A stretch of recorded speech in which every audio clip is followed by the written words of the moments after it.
Expert et Maths, le podcast de la police scientifique.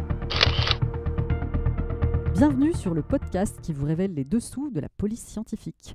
Aujourd'hui, nous sommes accueillis par Stéphane, expert en chimie, et nous sommes toujours à Marseille, au sein du laboratoire de police scientifique. Bonjour. Bonjour. Apparemment, la chimie et vous, c'est une histoire de longue date. Eh bien moi, ma passion, c'est la chimie. Donc je pratique la chimie depuis l'âge de 15 ans. Et j'ai donc eu un bac chimie. J'ai fait toutes mes études universitaires dans le domaine de la chimie. Et je suis rentré ensuite dans la police scientifique via un concours en 1996. Et actuellement, quel est votre rôle ? Alors actuellement, j'occupe le rôle de chef de division de la division chimie, très exactement. Et donc, mon rôle est de coordonner l'action de toutes les spécialités que comprennent cette division. Est-ce que vous pouvez nous détailler quelles sont ces spécialités ? Alors, au sein de la division chimie, il y a 5 spécialités.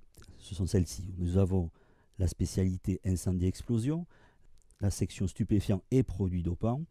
Nous avons la section toxicologie médico-légale, la section toxicologie sécurité routière et enfin la section physico-chimie. Il s'agit là de l'exploitation des microtraces trouvées sur les scènes d'infraction. 5 spécialités en chimie ? On a un peu de mal à imaginer sur quel type de traces ou de support vous êtes amené à travailler. Est-ce que vous avez des exemples ? Alors les prélèvements sur lesquels on travaille en division chimie, c'est très très vaste et ça dépend des spécialités.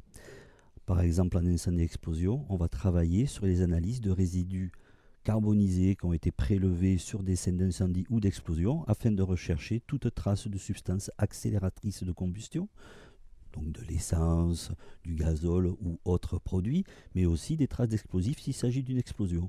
Donc là, ça va être par exemple typiquement de la pentrite ou du TATP. Ça, ce sont pour les incendies-explosions. Ensuite, nous avons la section stupéfiants. Dans la section stupéfiants, nous allons analyser tous les stupéfiants qui circulent actuellement sur le territoire national. Alors bien sûr, il y a les 4 grands stupéfiants que tout le monde connaît, c'est-à-dire le cannabis, la cocaïne, l'héroïne et tous les dérivés amphétaminiques. Alors les dérivés amphétaminiques, c'est quoi ? Ça va être l'ecstasy, par exemple, ou la méthamphétamine. Voilà.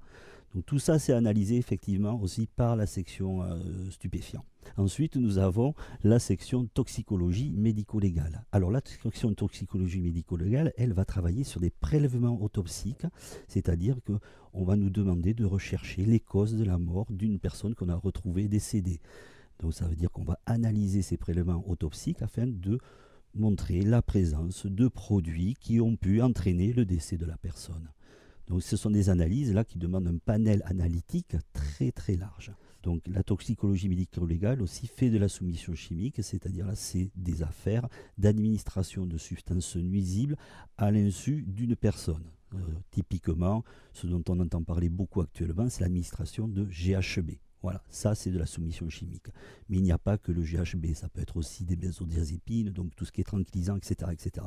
Et aussi nous avons donc la section toxicologie sécurité routière qui, elle, va faire des analyses sur la matrice salivaire et la matrice sang qui ont été prélevées chez les conducteurs afin de savoir s'ils conduisaient sous l'emprise de produits stupéfiants. Cette section toxicologie sécurité routière pratique aussi des analyses d'alcoolémie. Vous parlez aussi de microtraces, alors on comprend bien qu'il s'agit de toutes petites traces, mais vous travaillez sur quel type d'indices ? Ces indices, ça peut être des traces de peinture, ça peut être des traces de cosmétiques, ça peut être de l'adhésif, ça peut être des métaux, ça peut être des fragments végétaux, ça peut être de la terre. Alors on va nous dire, mais alors il faut effectivement un panel de connaissances absolument fabuleux pour pouvoir analyser ce type de prélèvement. Eh bien oui, et c'est pour ça que nous avons au sein des laboratoires de la police scientifique un panel d'experts en microtraces qui présentent diverses spécialités. Ce sont tous des experts aguerris en chimie, mais en plus ils ont leur spécialité. Cela peut être des pharmaciens, on peut avoir des experts aussi en sciences naturelles, des experts en chimie organique, voilà. Parmi tous ces exemples de microtraces, prenons celui de la peinture. Dans quel genre d'affaires est-ce que vous intervenez ? Dans le cadre par exemple de l'accident de la circulation routière avec un délit de fuite. Le véhicule qui a pris la fuite a pu laisser des traces sur les lieux donc, de l'accident. Ces traces, ce sont des écailles de peinture et nous, grâce aux analyses que nous mettons en œuvre au sein de la section microtraces, on est capable de remonter à la marque, au modèle, à la couleur, à l'année de fabrication également du véhicule. Il nous suffit d'une écaille de peinture de quelques millimètres carrés, car nous faisons des microtraces. Et dans microtraces, ça veut dire quantité infinitésimale. donc de très petites quantités qui peuvent être analysées. Vous l'aurez compris, la chimie a de multiples facettes en matière de police scientifique. Ici, les molécules sont passées au crible par les experts pour résoudre les enquêtes judiciaires. Dans le prochain épisode, nous poursuivrons notre quête de science avec Pauline, experte en résidus de tir. À bientôt sur Expert et Maths, le podcast de la police scientifique.